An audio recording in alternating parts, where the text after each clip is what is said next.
It's nice to see a young man, no matter what, he embraces whoever he play against and also wherever he play at. And that's what, basketball, and that's what the passion and love for the game is all about. And Hunter has displayed that he has a passion and love for the game of basketball.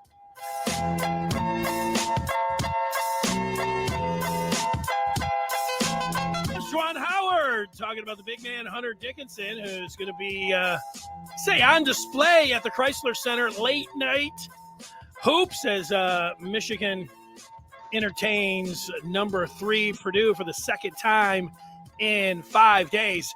And it's a Super Bowl coming up on Sunday. It's kind of that old school, you're going to have Dr. Dre and Eminem and Kendrick Lamar, so get used to it. I'm Dennis Fithian, joined by Jim Scarcelli, the Maize and Blue Review Afternoon Live. Scar, you ready to go? A lot of stuff going on, man. A lot of Michigan stuff and Super Bowl. A lot of good things happening. Yeah, we got it all covered as we are ready to tip this one off, and let's dive right into it. And let's start with Michigan basketball. We're going to look over this coaching staff that was announced, and a lot of guys, some new faces, some old faces that are going to the other side of the ball, some different assignments. I mean, all kinds of things. It'll be interesting to see what your opinion is on the moves there. We'll get to that. And we do have the Michigan recruiting spotlight, the Memorabilia Minute, and we also, a surprise for you, Scar, with some Super Bowl trivia. We're going to see Michigan Super Bowl trivia. We're going to see how you do with that. That's a little curveball. It's coming now, but it's not like you could study up or anything because you're going to be sitting here concentrating and talking hoops and football. So whatever information you have right now, it's going to be on display coming up in probably like 20 minutes. But yeah, Michigan has to play Purdue again, second time in 5 days. Another opportunity here. Michigan was, played them relatively close this past Saturday at Mackey Arena.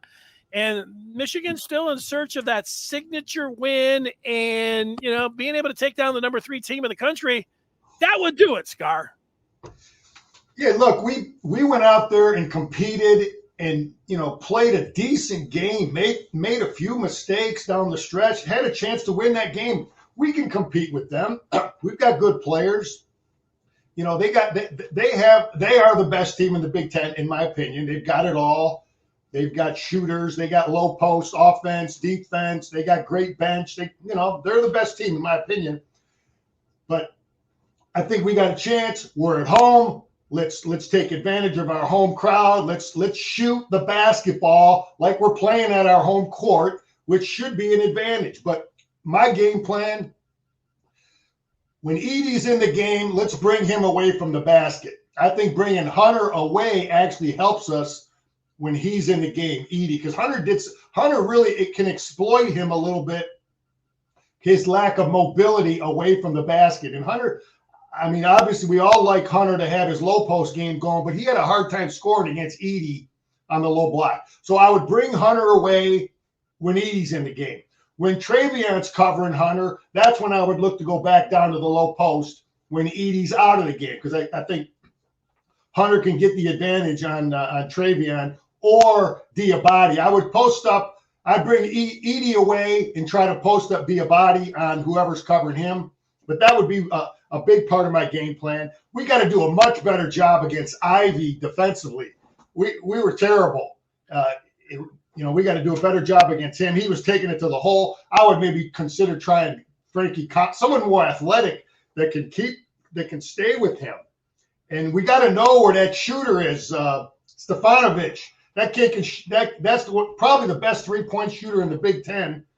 And you got to know where the heck he is. And the last thing, Collins and Diabate, please, no more 3-pointers. No more 3-pointers, please. That's my game plan. Yeah, well, we got another plan that you revealed on Saturday we're going to get to. Hunter could shoot as well, the lefty, and he's a senior, so there's a lot of guys that can really fill it up there for the Boilers. But, you're right about Stefanovic and him spotting up, and he was also taking it to the hole. But, Michigan will have practiced a lot on how to deal with that pick and roll from the free throw line that Ivy was, getting downhill on.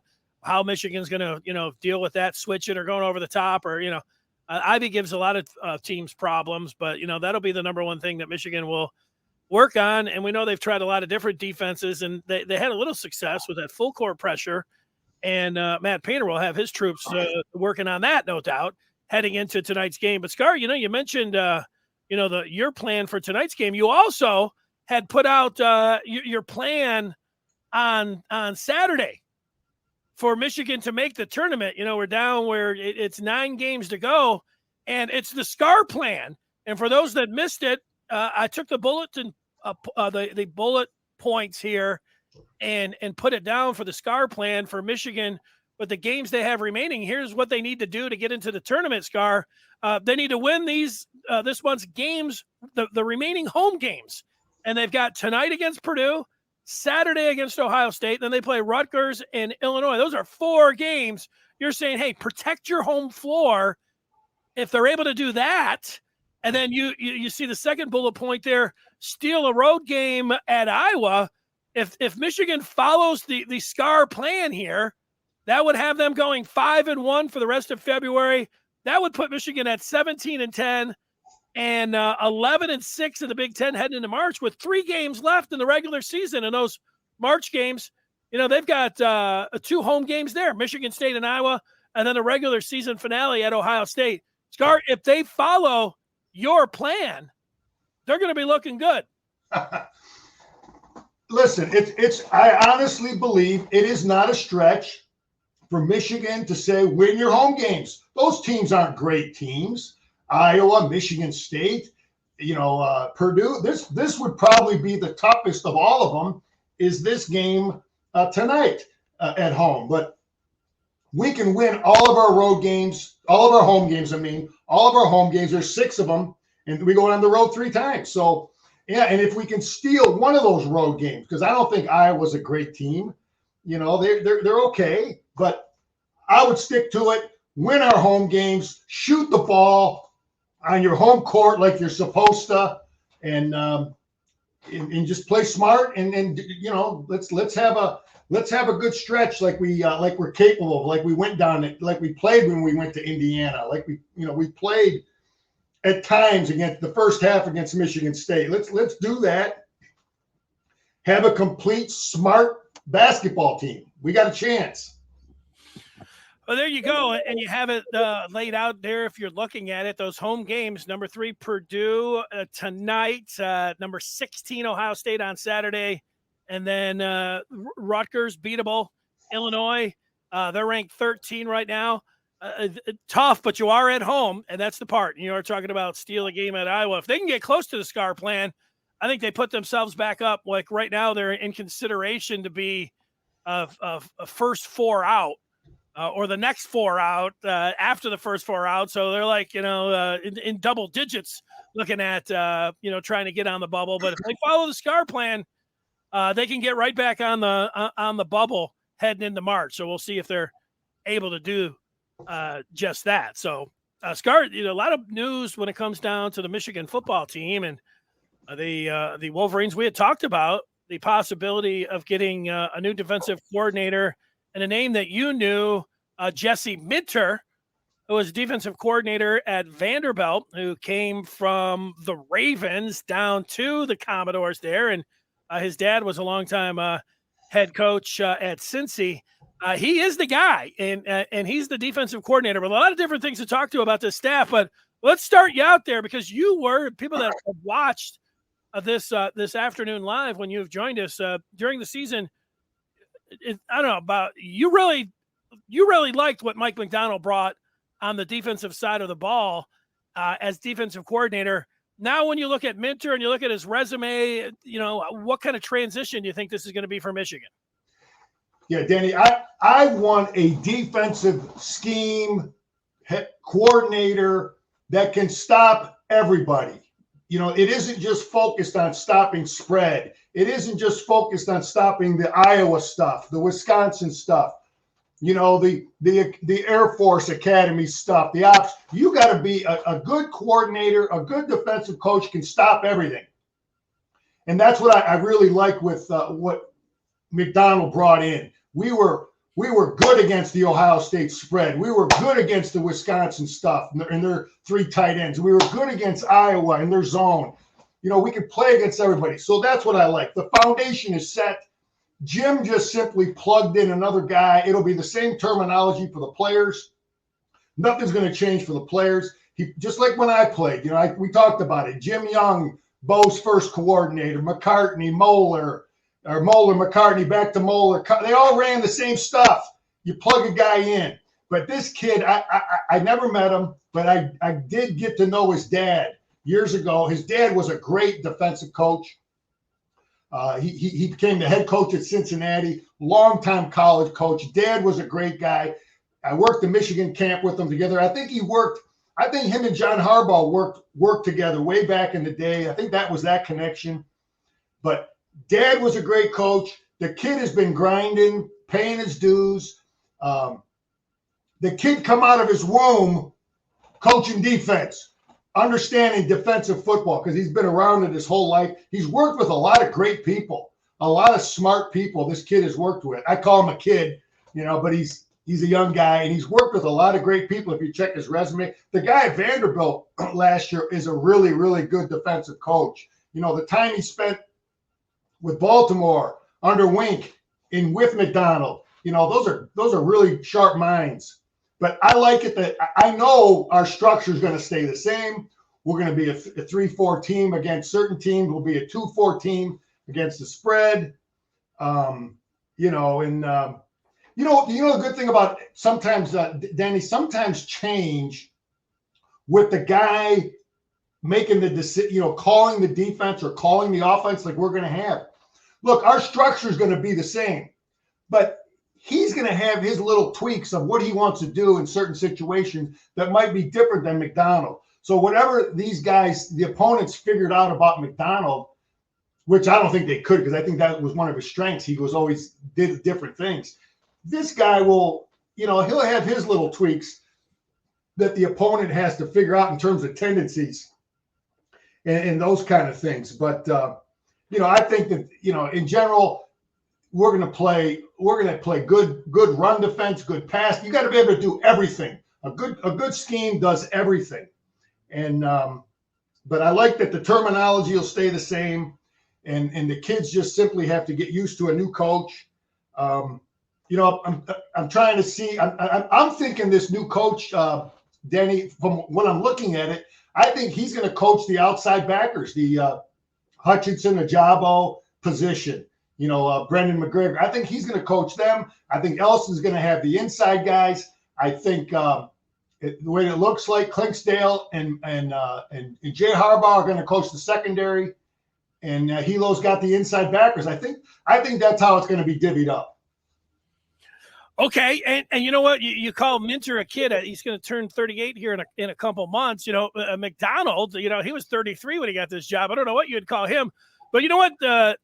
The things that I liked about McDonald, he had the pro experience. I mean, who doesn't like pro experience? And the guys that, he was working with, and a young guy and, talking about analytics. I liked all that. But my reservations about McDonald, and you never know till they hit the field. It's like he had never called a defense. And so until he did that, that was going to be a question mark. And you know what? They ended up being able to still have a terrific season.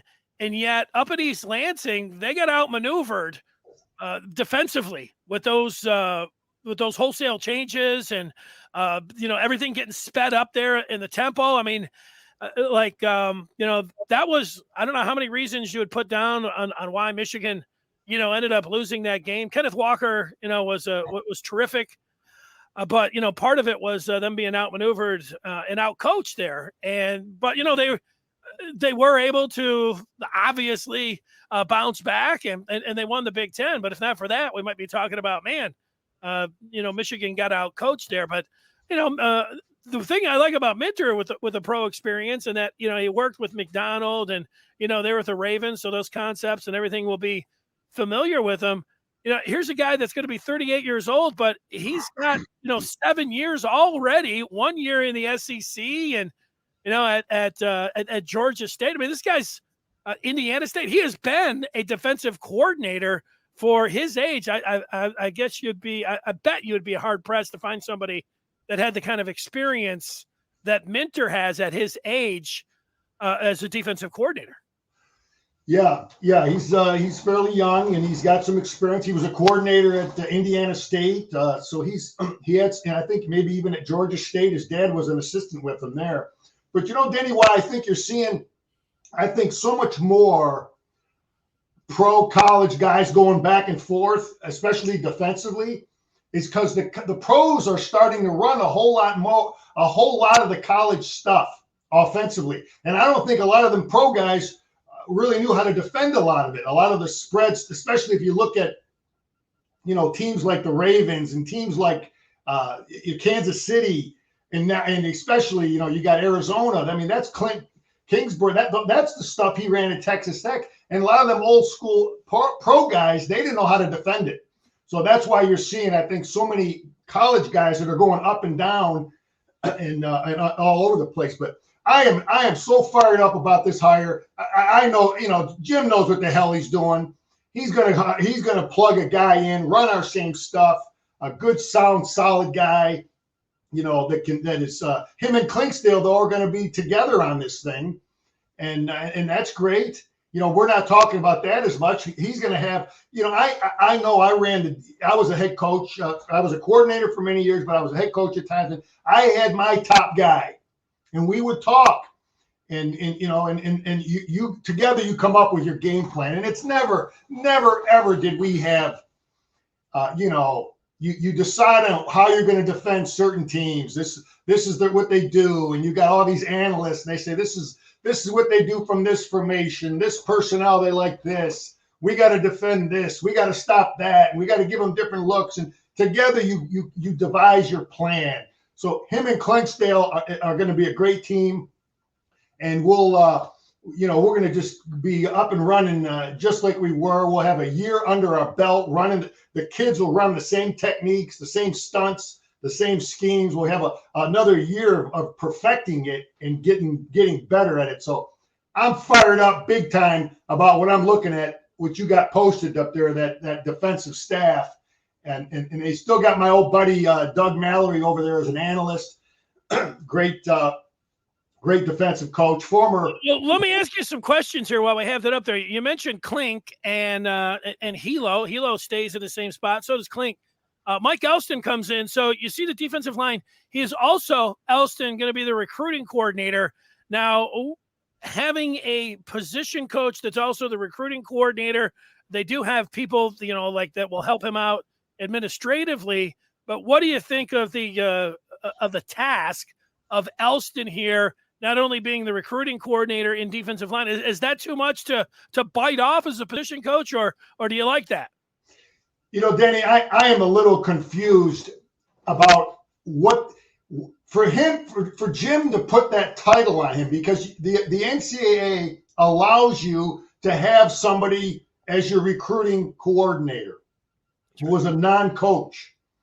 So I don't understand why a position coach has that title in addition to whoever we have as recruiting coordinator. I have to believe by doing that, there's some advantage for Michigan that we don't know, that I don't, in terms of maybe they allow, because you have a position coach titled as a recruiting coordinator, maybe that allows you to have an analyst coach more on the field. I don't know. Well, my guess is, they brought the guy in from Central, Karchny, I think his name is. That's right. He was going to be the recruiting coordinator, and he will handle whatever you want to say it is, 95% of it. But I think it's a perception. Now you've got a player who played at Michigan and who has the title as your recruiting coordinator. Courtney Morgan played football. He played at Michigan. So when Morgan was out there and whatever he was doing, he's like, hey, I was a player. I think it helps when you say, hey, our recruiting coordinator, he played. And, I don't know how much, Elston, when it comes down to, it's collaborative and everything else. But I think having the name as a former player and being a position coach, I just think it helps out when you're out there on the recruiting trail and you say, yeah, Elston's played the game. He's a recruiting coordinator. Let's ask him. That's my guess. Yeah, it makes sense. I definitely like the, we got so many guys that played now, that are coaching. But yeah, Denny, I really need to do some research, and maybe Brandon, our recruiting guy, our pro, or maybe Josh can answer that question. There's more to it. I'm guarantee you there's more to it why he gives that title to a position coach. There's got to be, so I don't know. And I wish we could give our listeners the answer, but I like the idea. We got all these former players coaching. I like that staff, and we are going to do great things, man. Well, what about Jay? You mentioned that Minter came out in the crib and he was aligning, his binky in a 3-4 scheme. I would imagine Jay had that same kind of opportunity with his stuffed animals. When you got your dad and your uncle and your grandpa and everybody else. I mean, he's been thinking about football since the day he was born. So he goes from tight ends where Michigan had a great tight end room. And I think he's coached running backs prior to that. Now he goes over, and in addition to special teams, which was good last year, by metrics and Football Outsiders, Michigan had the best specials teams in the country. And now, Jay goes over, and he's going to work with safeties, which Minter, he was a defensive back coach. Maybe he can, show him the ropes if there's any to show him there. But, Jay going from offense to defense, it happens. What do you think of the flip to the other side of the ball for Jay? Hey, look, a good leader of anything develops your employees. You develop your people. You develop them so they could be leaders one day. And it's the same with football, okay? When I was the head coach, I was always trying to develop my players, my coaches, so they could be head coaches. Jim is, now he's got – Jay Harbaugh has coached running backs. He's coached tight ends. I think he had receivers. He maybe even had quarter, but he's now going to defense. That experience on offense will help him as a defensive coach. But at the same time, Bellamy coming over to offense. That helps Ron Bellamy. That helps him as a guy later on down the line to be a coordinator. Or to be a head coach. So that's part of leading is, people talk about turnover and, retaining your people. Well, it's just like any other profession. You got to do things to keep your people there. And this is making Jay Harbaugh more marketable as a potential head coach. But yeah, it's not his strength. He hasn't coached there, but if you're a good coach, you can figure it out. That's my beliefs. And I saw it as, in coaching. If you know football enough and you're willing to work and learn the techniques and the drills and all the different things. He's got Klink right there next to him. He's got Doug Mallory right there. So it'll be a great thing as long as he doesn't, as long as he puts the time in on special teams. Because like you say, Denny, I think we got the best special teams coach in the Big Ten in Jay Harbaugh. Well, he's got both of his kickers back, and AJ Henning and Blake Corum, the returners. Those guys are all back too. So you would expect them to continue to stand out when it comes to special teams. You mentioned Ron Bellamy went from head coach at West Bloomfield, was going to be the wide receivers coach, but went over and coached safeties. Now he's back at wide receivers, and so he'll deal with the wide receivers. And we've got some movement here on offense too. Scar. So let's start right at the top there because we know that Josh Gaddis, the Broyles Award winner, is down at Miami. So he's going to take over play calling, and he was the quarterback's coach last year. So there you go. The combination of Weiss and Moore as co-offensive coordinators. What do you think about that duo? I think it's a great deal. I mean, people weren't talking about Sherrone Moore enough. That's a guy I really respect. He's done a great job with his. He really looks like his players love him, fight like heck for him. I think it's a great deal. Weiss has been around, knows the offense, did a great job with our quarterbacks. Moore knows the line. These guys will talk. They will have the final say. What's interesting, I had my two guys on offense, but there's got to be that one guy who has the final say, where the buck stops. What's the call on 4th and 1? And I wonder what role our coach Jim plays in some of that. We don't know. We're not on the headsets. But I like it. They're two great coaches. Again, these are things a head coach has to do to to promote his coaches so that they could get the next, big job, so they could get them marketable to be a head coach. Both of them now as co-coordinators. I love it. They both got say. They both got titles. They can both recruit, and let's hope they get along great. And they devise great game plans like we had in the past. And Michael Hart now, he's the run game guy. He's going to focus on maybe that a little more, and that's another solid guy. They got those are three great coaches there. Love Michael Hart, man. You can see it by the performance of his players. They don't fumble the damn ball. They pass protect. They do all the right things. That's a reflection of him as a coach.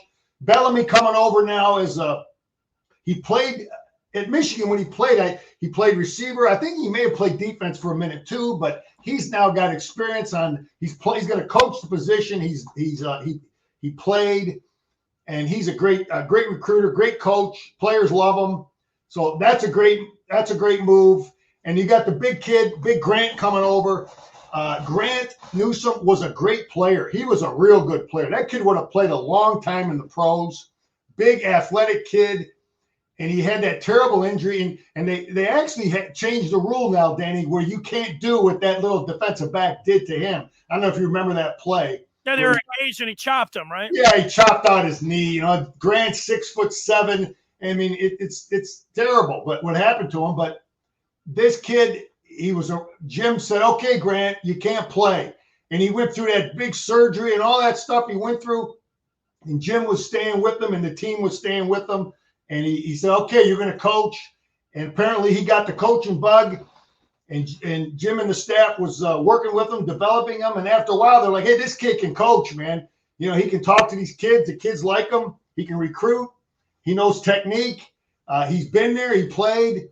So that offensive staff is looking great, man. I like it. We're just going to continue to run what we run and perfect it. We got guys that can coach and guys that can recruit. Yeah, I love Newsome being bumped up here and, being on this staff. That's great. If I have a worry, and I'd like to get to Jim Harbaugh and Matt Weiss and ask them this question, because Weiss is supposed to be like, the analytics guru. He's a young guy, 37 years old when he was hired here. And, it seems like if you're in the 30s, you better know the math and have some idea of analytics. And, Weiss has that. But, John Harbaugh twice last year down at the goal line, he's got Justin Tucker, the best kicker in the NFL. And, he went for a pair of 2-point conversions, down there at the end of the game when, you kick the extra point and you're going into overtime. I didn't like that. I didn't like it either time. And, I know they had their 2-point play all cooked up and ready to go. And both times I think it went to Mark Andrews and a little bit of a deflection, but, 50-50 there, a little bit more. I like getting into overtime there. I just want to know if Weiss is getting down there at the goal line. Is he taking after John? What's Jim have to say? What do they think about going for these 2-point conversions? Of course, Weiss was with, Baltimore as well. So I think they'll know where we're coming from when we ask that question, but I just wonder what they're thinking about if they get down there at the end of the game. Yeah, I guarantee you that decision over there for the Ravens was made by the head coach. I don't think, that's a Jim Harbaugh decision. I don't know how those discussions will be when they're on the headset. When I played, Bo was on the headset with Coach Hanlon and I think maybe Coach Chanel, and they had a group. The way it worked out, I don't think there was one guy, but the big thing I want to see from this staff is that we continue to find weaknesses in the opponent's defense. We continue to give them conflict, put them in conflict. We continue to perfect our techniques and be really good at everything we do. And the greatest thing about our offense that I've said it many times, I want to say it again. One of the greatest things about our offense is our offense prepares our defense to play and beat everybody on our schedule. Because our offense has a spread, speed and space element. If we need to go 4 wide, we can do it. We got players that can do it. If we want to bring in 3-4 tight ends, we can do it. Bring in extra offensive linemen to help us with the Wisconsins and the Iowas. We got the scheme. It's in what we do. So our guys are going to see all that in spring football. They're going to get good at defending it. We're going to see the spread stuff. So when we play Maryland and those guys, so I really like what we do offensively. And I think Jim finally has a system. It's been 3 years now that we're running it, that he's just going to stay with it. And we're just going to keep getting better and perfecting and just keep getting better, man, getting more confidence. All right. Good job on the Michigan coaches. My guess is that over the next couple months, we'll talk about the staff even more. But nice job here at the first day that we know all of the roles for those 10 guys on each side of the ball there, or I guess 5 on each side of the ball, and the coordinators and everything else. Let's get to this Michigan recruiting spotlight, Scar. And for this, we're going to go to Derrick Moore, defensive end. He is a commitment for Michigan, and we'll watch some of his film here. Let's see how I do and how we're able to watch this as it loads up here. We'll watch some of this. This is Derrick Moore. He played in one of those all-star games. He's a right defensive end, so I think we're looking at him. This is me on the arrow here, and if it plays through, give it a second here. Oh, these are the different clips that he's put up. It's not a complete highlight package, so we'll have to go one by one here. A little bit slow motion there. That is him, taking the ball carrier on the ground. This is definitely him here at right defensive end. A 6'4", Scar, 250. Yeah, you see he's well coached. I see a good stance. He comes off the ball. You can't coach speed. He's got speed. You see why he's so highly recruited, man. He's got the size. He's 250 pounds. He runs like he's 200 pounds. I can see that. I don't need more than about 2 or 3 plays watching that kid to know he's a big-time player and he's a big-time recruit. But, yeah, I've watched film of him, Denny, as you try to get this thing going. You can see it jumps right out at you, the speed, the explosion, the competitiveness. I watched him. I didn't see him ever jogged at a football. I always saw him running. The plays that a lot of coaches will look at is the plays when it's away from a kid. Let's see if I can watch this one here. Yeah, this one might be a little spotty video there. I think he ended up getting a TFL there. Whoever's working the camera here is doing it with a handheld, and that becomes difficult when you're trying to watch. What I see when I watched him, though, is I see that he's really physically tough to play the double team, the physical stuff, and then he's got the speed to come off the edge and run people down and get by a tackle. So he's definitely shows the toughness and the physicalness to play, double team type football, and also the speed to run around people. This kid is going to be in the mix. I believe by the end of the year, he'll be rotating in I think they're going to play him at outside. I'm not sure what they call that Hutchinson Ajabo position. It looks like an outside backer to me. But that's where I believe they're going to play him. Yeah, there he is there coming off the edge. Pretty good look. I mean, at 250 exploding out of that stance like you're talking about, what you see there. He played in I don't know if, he was already committed to Michigan. So you say, he made a name for himself, but he was at that, I think it was the Under Armour game where he was named the MVP. And, you could see why. I mean, he ended up with 2 sacks, would have had a third, but there was a penalty, in on that one. And afterwards, they asked him about it. And he said, just wait, I'm coming to Michigan. So he had the kind of attitude that you're looking for. And, you mentioned Ajabo and you mentioned Hutchinson. We know they're gone. So the playing time, whether you want to go through it, Taylor Upshaw, Mike Morris, you mentioned McGregor there, Jalen Harrell. I mean, there's 4 guys, TJ Guy. So there are some players there, but there's also an opportunity for somebody like to Moore to get in there and get some reps and certainly be somebody that, would be in the 2 deep with a chance maybe to even play next year.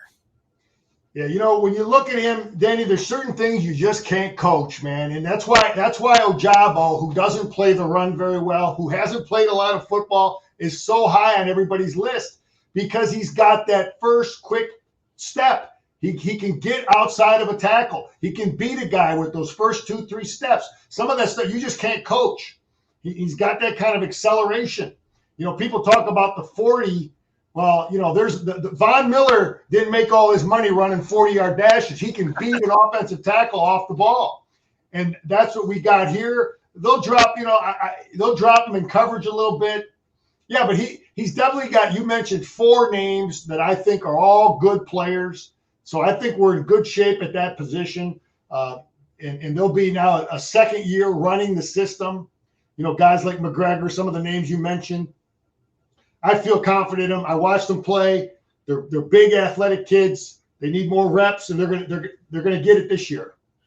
Hey, Scar, I'm no high school coach, but the video we just watched, I mean, you got Derrick Moore who's being, recruited across the country. He was a 4-star, and maybe that was a video, but they, how about putting somebody else over there and, giving them some help? You're talking about on that particular play, they didn't have anybody. He went right out and made it to the quarterbacks. Like, hey, find out about that guy that's going to be playing in the big. Yeah. I think I'd roll out away from him. I'd double, have a tight end over there. Put a back in something. But there's I'm glad we got him. And he's he definitely showed up at the All-Star game playing against some good players. But Danny, one thing I wanted to talk about too. We look at what the things that are going on. You talked about all the change and the transition with our staff.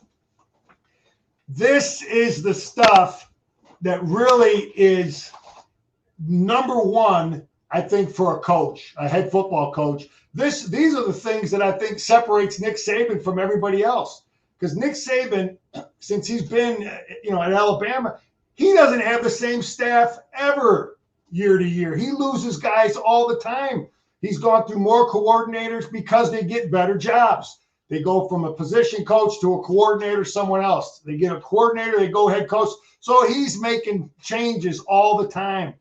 Jim Harbaugh is faced with that now.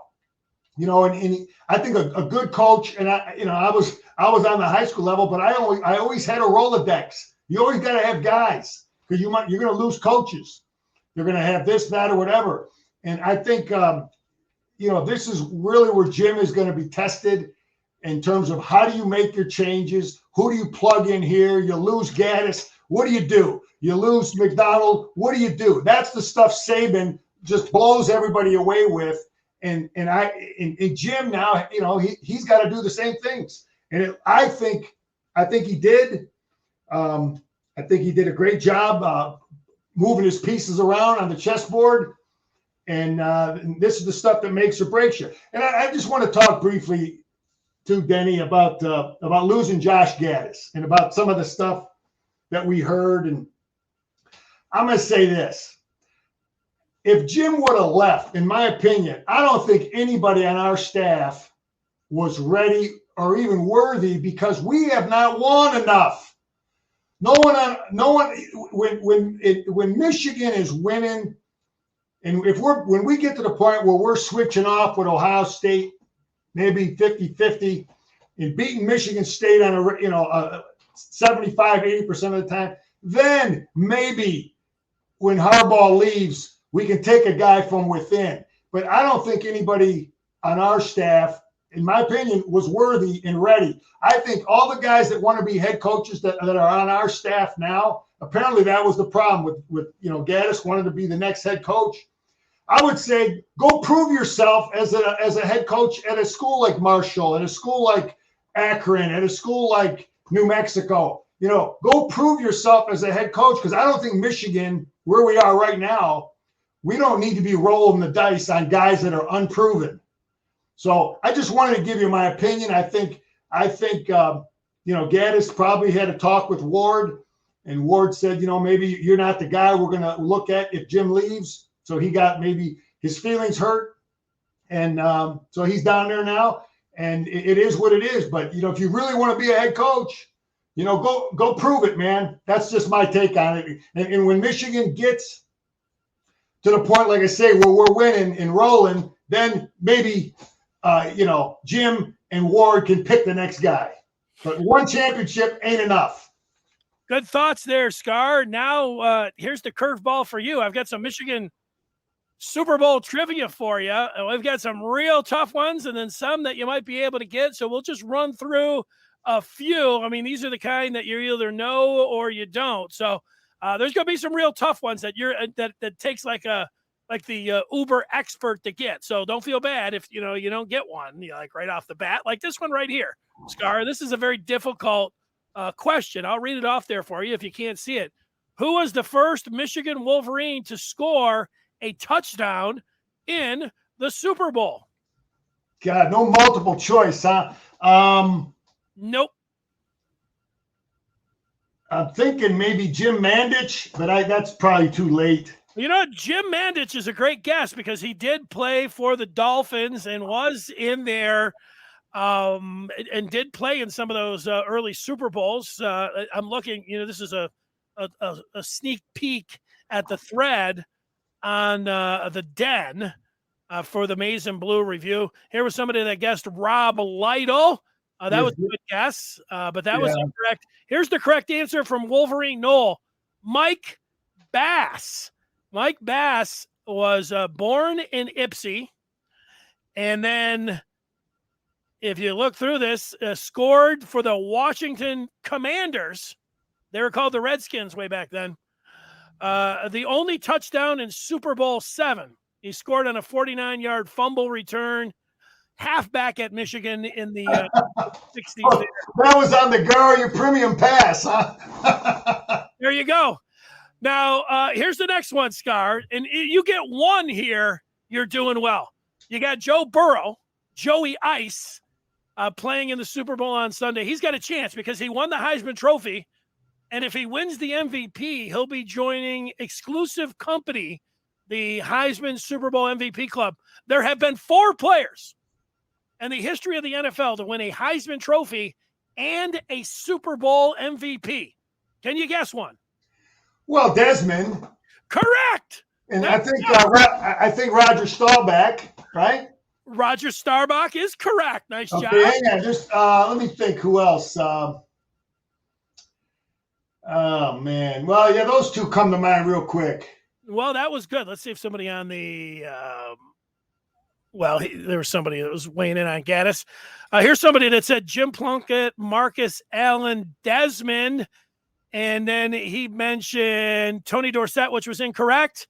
And I supplied the correct answer. Roger Staubach, you are right. Jim Plunkett did it with the Raiders. So did Marcus Allen. And there you're right. Desmond Howard, that's exclusive company, winning both the Heisman and a Super Bowl MVP. How about this one, Scar? This one you can entertain. I don't know where you're watching the Super Bowl at, but tuck this one in your back pocket and throw this one out to the people that you watch the Super Bowl with.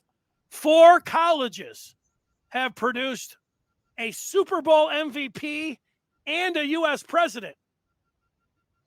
All right, Michigan, Stanford. Ooh.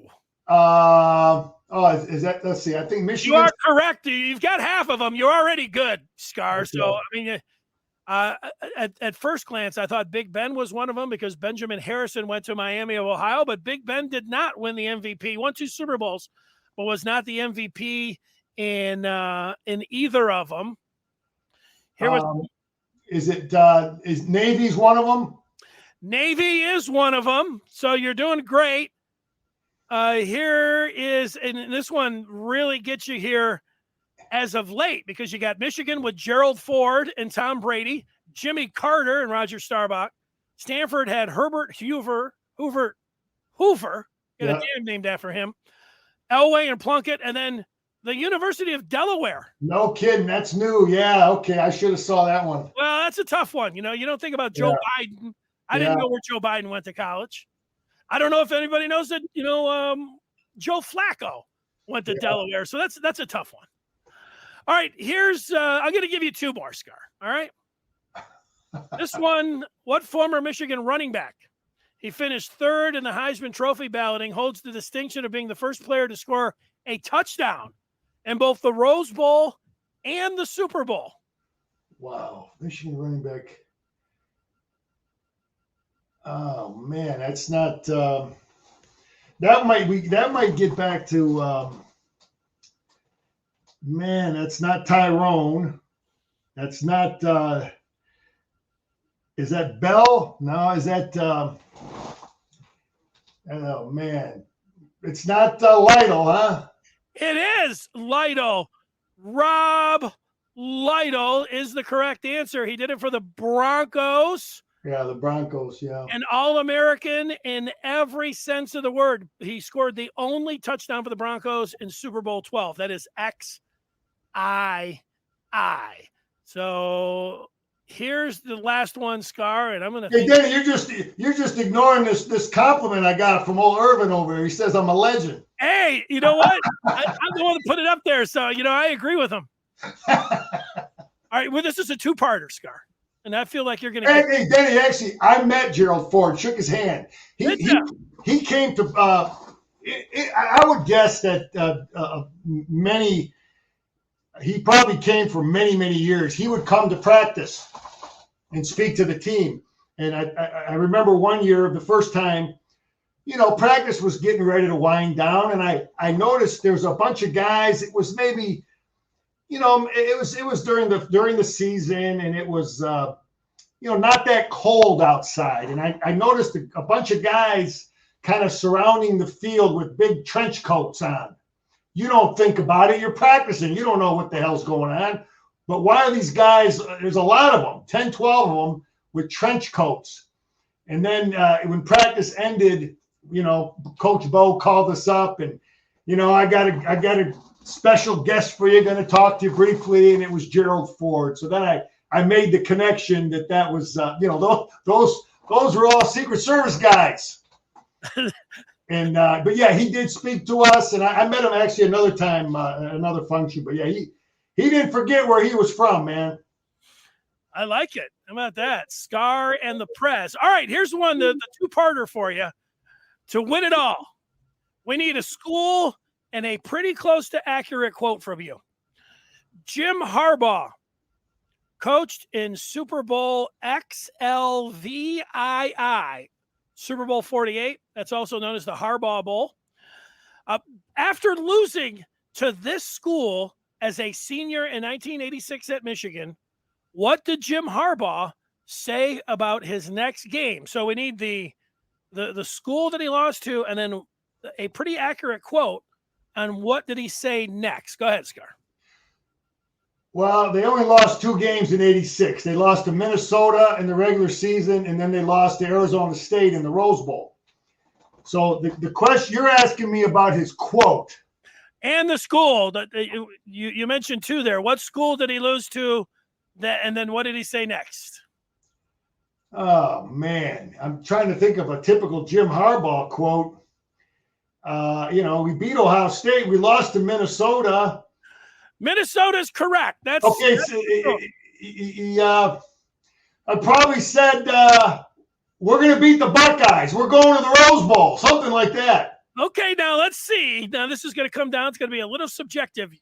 You said we're going to beat the Buckeyes and go to the Rose Bowl. Here's the exact quote from Jim Harbaugh. I put it in here. Let me see if I can find the quote. Let me rephrase. I guarantee you we're going to beat the Buckeyes. Oh, now you're talking. Let me see. Did I already flash it up there? He did say. I think his quote was like Joe Willie. It was very close to that. I might have just sped right past it here. Yeah, because I think they lost to Minnesota the week before. There it is. The Buckeye game. Jim Harbaugh, after losing to Minnesota. And Ricky Foggy, that's called the Ricky Foggy game, is how us fans, and that was before I was in the media, remember it. After losing to Minnesota, he said, quote, I guarantee you we will beat Ohio State and be in Pasadena. So there it is. That's our boy, man. Yeah. Got him fired up. He always had a lot going on. All right, Scar, that gets us to the final thing here, and that is the Memorabilia Minute. Now, it can be anything from Danny, NFTs. What do you got for the Memorabilia Minute? I was showing you earlier. This is my sweater from 1985. On Monday, we did not put the pads on. We ran. Mike Gillison ran the heck out of us. And I still got it. It's a little shredded over here, but I ain't throwing this thing out. They're going to bury me in this thing. But I think about this, and it's this is what we wore on Monday. We used to run the Michigan Mile. It was a mile run. But Gittleson and Coach Schembechler, they called it the Michigan Mile. And we'll do a story. We could do a whole episode on the Michigan man and what Coach Schembechler was trying to say, what his meaning was when he always reinforced Michigan. He never ever said Michigan without emphasis. The word Michigan was always said with thunder and vigor. Anyway, this sweatshirt, we wore it on Monday. I ran a bunch of Michigan miles with this thing. I still got it, still wearing it. And that's my little bit of memorable Michigan. Now, later, the Michigan Mile took on a whole different meaning with the students or the track team or something like that. But we don't go there. Now, Scar, you say it says 85 there. Was that the year? Or did everybody have an 85? Well, that was my number, Denny. Oh, yeah, there we go, number 85. Yeah, Denny, I would have really, if it was the day of the nil, because when I was, I wore number 85. And all over town in Ann Arbor, at the M Den and all the different places, they were selling number 85 jerseys. I don't know that it was because of me. It was because of, that was the year. I would have been cashing in, man. Yeah, you sure would have been. Yeah. That's some good stuff. Say Michigan how Bo said it. This is Michigan. This is how we practice because we're Michigan. This is how we play. We play as a team because we're Michigan. He never said the word Michigan calmly. It was always said like I'm going to punch you in the face. Last question for you. How long are you going to keep that fine bomb on your door? The whole season? We want a bigger fine bomb. You come here for wisdom. You want BS? Listen to him. You want knowledge and wisdom? You listen to Big Denny and Big Scar. He's our motivation to keep us on the right path. Wisdom. All right, one last curveball. Give me a prediction of the Super Bowl.